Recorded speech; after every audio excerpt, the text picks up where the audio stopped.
ایک واقعہ۔ پھر قرآن مجید میں کہیں کہیں جو سائنس کے طالب علم ہیں وہ یہ محسوس کرتے ہیں کہ اس میں کوئی سائنسی بات ہوئی ہے، کوئی سائنٹیفک انفارمیشن ہے، لیکن وہ بھی سائنٹیفک ٹرم میں نہیں ہوتی۔ یعنی کوئی سائنسی معلومات بھی اگر آپ کو قرآن مجید میں ملیں گی تو وہ سائنس کی زبان میں نہیں ہوں گی، بلکہ وہ عام ڈسکرپشن کی زبان میں ہوں گی، اور مجھے کہنے کی اجازت دے دیے کہ وہ ہدایت کی زبان میں ہوں گی۔ اسی طریقے سے آپ کو تاریخ بھی قرآن مجید میں مینشن ہوتی ملے گی، لیکن تاریخی آرڈر میں نہیں ہوگی، تاریخی ترتیب میں نہیں ہوگی۔ تو قرآن مجید کو آپ ٹیکسٹ بک نہیں کہہ سکتے، اس میں کوئی چیپٹرز نہیں ہیں کہ موسیٰ علیہ السلام کا چیپٹر آپ کھولیں تو موسیٰ علیہ السلام کے بارے میں ساری انفارمیشن آپ کے پاس آ جائے، نوح علیہ السلام کا چیپٹر کھولیں تو نوح علیہ السلام کی کہانی آپ کے سامنے آ جائے، لوط علیہ السلام کا چیپٹر کھولیں تو حضرت لوط کی کہانی سامنے آ جائے۔ نو، بار بار ایک ہی قصہ بیان ہوگا، ایک ہی بات بار بار دہرائی جائے گی۔ تو ہم اس کو نہ ٹیکسٹ بک کہہ سکتے ہیں، نہ ناول کہہ سکتے ہیں، نہ افسانہ کہہ سکتے ہیں، نہ تاریخ کی کتاب، نہ جغرافیہ کی کتاب، نہ سائنس کی کتاب۔ ایک ہی عنوان ہے اس کا، اور وہ کیا ہے؟ ہدایت کی کتاب، الہدیٰ۔ لیکن یہ ہدایت بھی ہم انڈیکس دیکھ کر اور اس کا کوئی چیپٹر کھول کر تو نکال نہیں سکتے۔ ہم نے نماز پڑھنی ہے تو انڈیکس کھولیں، نماز، بس صفحہ نمبر 425 صفحہ کھولا اور نماز کے بارے میں ساری ہدایت مل گئی، ایسی کوئی شے نہیں ہے۔ قرآن مجید کی ہدایت اس کی تلاوت میں مضمر ہے، ریگولر تلاوت، لیکن اس میں جو اصل پرابلم ہوا ہے وہ یہ کہ ہم نے سمجھا کہ قرآن مجید تلاوت کے لیے نازل ہوا ہے اور ہدایت اس کی بائی پروڈکٹ ہے، وہ چلتے چلتے مل جاتی ہے۔ اس پر مزید ظلم یہ ہوا کہ ایک خاص پہلو سے علماء نے کہا کہ جس میں جن آیات سے احکام نکلتے ہیں وہ تو گنتی کی آیات ہیں، 120 یا 125، لہذا اگلا فل ان دی بلینکس ہم نے خود کر لیا کہ باقی صرف تلاوت کے لیے۔ حالانکہ قرآن مجید نازل ہدایت کے لیے ہوا تھا، اور ہدایت تلاوت سے ملے گی اور ثواب جو ہے وہ اس کا بائی پروڈکٹ ہوگا۔ حصول ثواب کے لیے نازل نہیں ہوا، ہدایت کے لیے نازل ہوا ہے۔ ہدایت باقاعدہ تلاوت سے ملے گی اور ثواب اس کا بائی پروڈکٹ ہوگا، ضرور ملے گا۔ نبی اکرم صلی اللہ علیہ وسلم نے واضح ارشادات میں یہ بات بیان کر دی کہ اس کے ایک ایک حرف پڑھنے پر 30 نیکیاں ملتی ہیں، تو پھر اس کا انکار کون کر سکتا ہے؟ کم سے کم کسی مسلمان کے لیے تو انکار ممکن نہیں ہے۔ لیکن فرق کیا ہے؟ وہ ثواب جو ہے وہ بائی پروڈکٹ ہے، اصل میں قرآن مجید کی تلاوت ہدایت کے لیے ہے، اس سے رہنمائی حاصل کرنے کے لیے۔ اب وہ رہنمائی کیسے ملے گی؟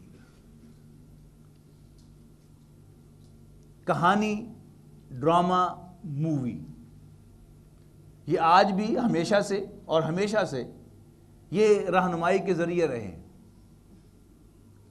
لیکن بچوں کو جو کہانیاں سنائی جاتی ہیں ان کے آخر میں مورل لیسن لکھ دیا جاتا ہے یا بتایا جاتا ہے، جیسے علامہ اقبال کی مشہور نظم بلبل اور جگنو، ٹہنی پہ کسی شجر کی تنہا بلبل تھا ایک اداس بیٹھا، کہتا تھا کہ رات سر پہ آئی اڑنے چگنے میں دن گزارا، اور آخری شعر کیا ہے؟ ہیں لوگ وہی جہاں میں اچھے، آتے ہیں جو کام دوسروں کے۔ یعنی کہانی بیان کرنے کے بعد مورل لیسن بھی الفاظ میں بیان کر دیا، جبکہ اس کے مقابلے میں یہ ٹیلی ویژن کے چینلز کے جو منڈی لگی ہوئی ہے یہ آپ کو روز کئی ڈرامے دکھاتی ہے، اور ان میں باقاعدہ آپ کو کہتی نہیں ہے، میڈیا آپ سے کہتا نہیں کہ یہ کرو، بس وہ دیکھتے دیکھتے چپکے سے وہ انجیکشن لگ جاتا ہے، گائیڈنس مل جاتی ہے۔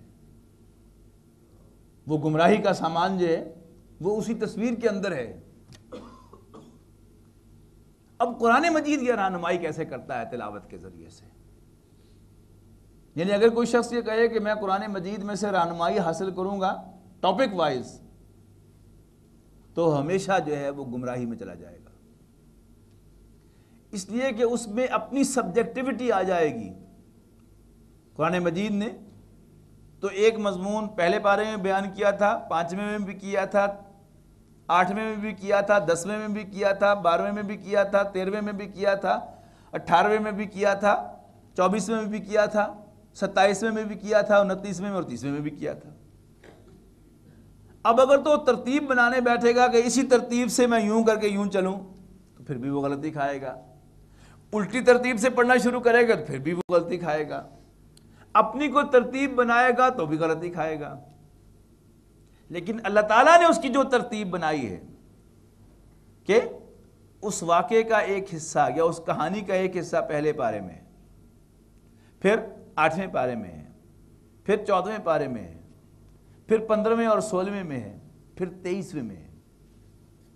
اب میں جب تلاوت کرتے ہوئے اللہ تعالیٰ کی اس ترتیب کو فالو کرتے ہوئے گائیڈنس پرسو کروں گا تو مجھے واقعتاً گائیڈنس ملے گی اللہ تعالیٰ کے فرمان کے مطابق، اللہ تعالیٰ کی ترتیب کے مطابق. یہ جو میں نے سپارے گنے ہیں یہ خاص واقعے کی طرف اشارہ ہے. قصہ آدم و ابلیس، یہ ایک واقعہ تھا. اب قرآن مجید نے اس کو پہلے پارے میں پورا ایک رکوع آیا اس پر، 8ویں پارے میں سورہ اعراف میں ایک رکوع سے زائد ہے، پھر 14ویں پارے میں سورہ ہجر کے اندر تقریباً ایک رکوع ہے، بلکہ رکوع پورا ہی ہے شاید. اس کے بعد چھوٹے چھوٹے گلمپس ہیں، شارٹ دین رکوع، سورہ بنی اسرائیل میں، سورہ کہف میں، سورہ طٰہٰ میں، اور پھر 23ویں پارے میں سورہ صاد میں پھر ایک رکوع ہے. یوں سمجھیے کہ اگر کوئی شخص روزانہ ایک سپارہ تلاوت کرتا ہے قرآن مجید کا ہدایت کی غرض سے، تو آپ غور کیجئے کہ اس کو ہر ہفتے یہ قصہ پڑھنے کو ملے گا اور اسے رہنمائی ملے گی کہ ایک اللہ کا پسندیدہ کردار ہے. اللہ کا فیوریٹ کردار کون سا ہے؟ آدم و حوا کا کردار. اور اسی کہانی میں اللہ کا کنڈیمڈ کردار کون سا ہے؟ مغضوب کردار، رجیم کردار، دھتکارا ہوا، وہ شیطان کا کردار ہے. ان دونوں میں ایک بات مشترک بھی ہے، ان دونوں سے اللہ کی نافرمانی ہوئی. اللہ نے حکم دیا آدم کو سجدہ کرنے کا، فسجدوا الا ابلیس، سب نے سجدہ کر دیا سوائے ابلیس کے. قال ما منعک الا تسجد اذ امرتک، اللہ تعالیٰ نے اس کی جواب طلبی کی، اے عزازیل کس نے تمہیں سجدہ کرنے سے روکا جبکہ میں نے تمہیں حکم دیا تھا، میں تمہارا رب ہوں. اس نے کیا کہا؟ قال انا خیر منہ، نے کہا اللہ میاں، اللہ سائیں میں اس سے بہتر ہوں. خلقتنی من نار و خلقتہ من طین، تو نے مجھے آگ سے پیدا کیا اور آدم کو مٹی سے پیدا کیا. مٹی آگ سے برتر ہے. I am from the world of energy and he is from the world of matter. تو انرجی سپیریئر ہے.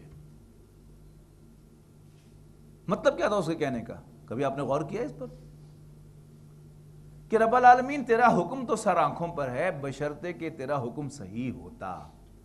ذرا اپنے حکم کو ریکنسیڈر کر، تو نے حکم صحیح نہیں دیا، مجھے غلط حکم دے دیا، میرا اس کو سجدہ کرنا بنتا نہیں تھا. پھر آدم و حوا سے بھی غلطی ہوئی. اللہ تعالیٰ نے انہیں کیا کہا تھا؟ وَيَا آدَمُ اسْكُنْ أَنْتَ وَزَوْجُكَ الْجَنَّةَ وَكُلَا مِنْ حَيْثُ شِئْتُمَا وَلَا تَقْرَبَا هَٰذِهِ الشَّجَرَةَ فَتَكُونَا مِنَ الظَّالِمِينَ.